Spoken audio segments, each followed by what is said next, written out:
I'm going to ask you to give me 25 minutes. That's it. Not a course, not a book, not some 47-step financial freedom blueprint that costs $997. You will understand more than 97% of people walking around with full-time jobs and full bank accounts on payday. No idea why they still feel broke 3 days later. Confusion is profitable for a lot of industries. Concept 1. Understanding the difference between an asset and a liability that looks like an asset. Your car is a liability. It costs you insurance, gas, maintenance, and depreciation every month, and it never deposits a dollar back. Your primary residence is also technically a liability under this definition. The 3% prioritize buying actual assets before they upgrade their liabilities. Concept 2. The Rule of 72. If you're earning 8% annually, your money doubles every 9 years. If you're paying 24% interest on a credit card, your debt doubles in just 3 years. Concept 3. Lifestyle creep is the silent killer of wealth. You get a raise.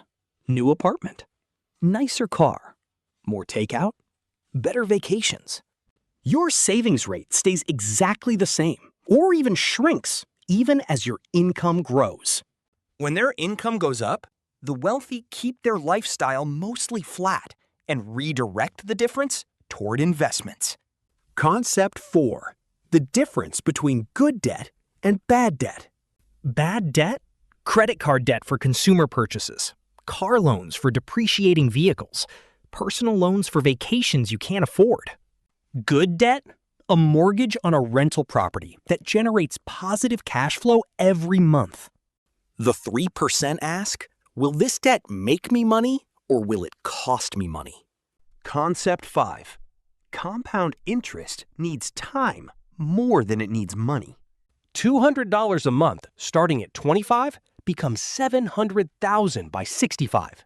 Starting at 35 becomes only $310,000. You only delayed by 10 years, but you lost out on more than half the final result. Concept 6. Your emergency fund is not optional. It's the foundation everything else stands on. Car breaks down, you put it on a credit card at 22% interest. Lose your job, you're forced to liquidate investments at the worst time. A financial plan without a safety net isn't actually a plan. It's a gamble waiting for bad luck to collect. Concept 7.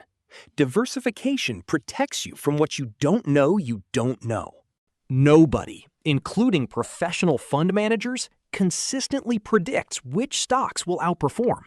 Broad index funds let you own a small slice of hundreds or thousands of companies simultaneously. The 3% just need to own the entire market and let economic growth do the heavy lifting. Concept 8. Taxes are often the single largest expense in your entire life. Contributing to a traditional 401k reduces your taxable income today. A Roth IRA grows completely tax-free. The 97% leave free employer matches on the table. Concept 9. Your income ceiling is determined by your skills, not your effort. The person who learns to negotiate or develops rare expertise creates options someone working harder doesn't have. Concept 10. Net worth, not income, is the actual scoreboard. Someone earning $200,000 a year who spends every dollar has a net worth of 0.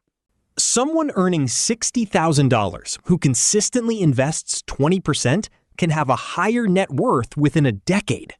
People who look wealthy from the outside are often financially fragile, one missed paycheck away from real trouble. People who look completely ordinary are sometimes quietly building real, substantial wealth. None of this requires a finance degree, inherited wealth, or a lucky break. It requires understanding 10 ideas you just spent 25 minutes learning and applying them with consistency. The 97% aren't failing because they're incapable. Nobody ever sat them down and explained these 10 concepts clearly. You just got that.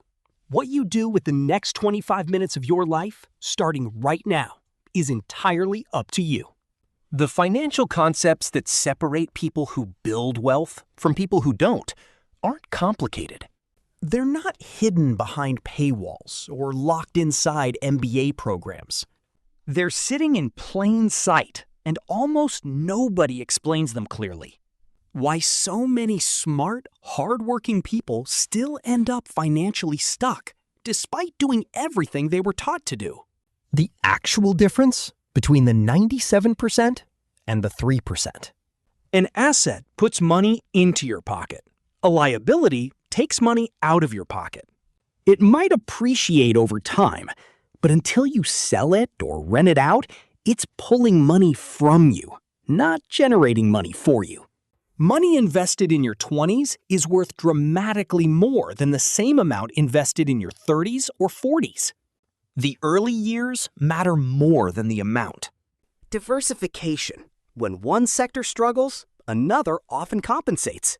The vast majority of actively managed funds underperform simple index funds over long time horizons.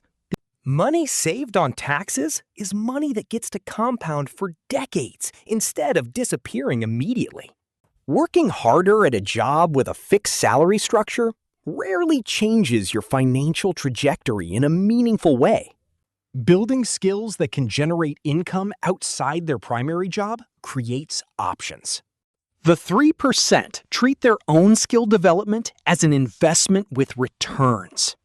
Net worth is what you've actually kept, invested, and allowed to compound.